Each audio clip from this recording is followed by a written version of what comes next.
AgResearch has made a final decision about the restructuring of its Invermay campus near Dunedin. And while some jobs have been retained locally, there is still widespread anger over the planned shift to Lincoln. Invermay campaigner and Dunedin North MP David Clark joins us to discuss the announcement. Good evening, David. Thank you very much for coming. Good evening, Craig. What do you make of yesterday's decision? Oh, look, I'm outraged. I think that they have failed to listen. They've completely ignored the 245 submitters who put an honest view about what was best for AgResearch.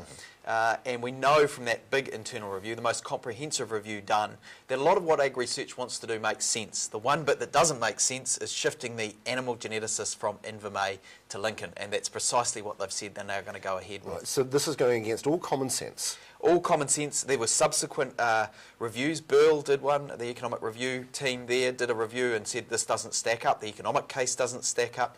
The city, of course, put its own submission in. It said we're worried about local jobs, you know, but it said that aside, look at the evidence because it doesn't stack up for New Zealand. Sheep meat productivity has doubled in recent decades, and most of that is out of the science at Invermay. Now, it's got a commercial hub around it in the city. The scientific partnerships have been built up over decades, and now you're saying pull that all to bits, start again at a whole huge cost, and try and build the same thing over again. It just makes no sense whatsoever. So this is politically driven, it's politically motivated? It seems to be ideologically driven, you know, whether it's board management or goes right to the minister, it's hard to know.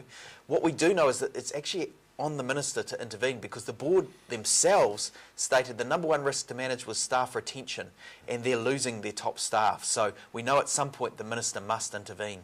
So how many staff are going to be lost here?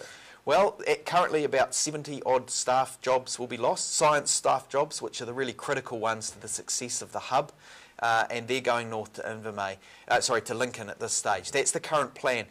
The important thing, Craig, is that none of this is set to happen until 2017. It was originally 2016, but there's been slippage. They haven't managed the project well, but that actually gives us more time to turn the decision around. So there's more lobbying to be done, more soapboxing to be done. Would a new player, say a new government, affect this? Well, certainly Labor yesterday made the promise, and I was able to front that to say Labor will save Invermay.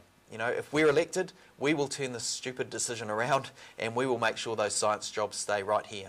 How much leverage is going to be needed to make sure that Labor is going to stick to that decision? None whatsoever. It doesn't cost anything to keep the scientists here, and we know that the current record of Invermay is to increase productivity by 1% per annum year after year. It's basically a good economic proposition for New Zealand, has no cost attached, the buildings are new at Invermay, it's common sense, so it's a very easy promise to stick to. Okay. Is there anything good that could come out of this if Invermay is taken away from If Invermay is taken away, they've moved a couple of dear researchers here that were otherwise going to be shifting from their original plan, but really it's just cosmetic changes. So they've really missed the boat, and the big change that they needed to make to say, well, look, all the evidence points towards keeping Invermay here, they've ignored that. Look forward to seeing how this develops in your hands. Thanks Thank you very much, David Clark, MP for Dunedin MP. Thank you very much. After the break,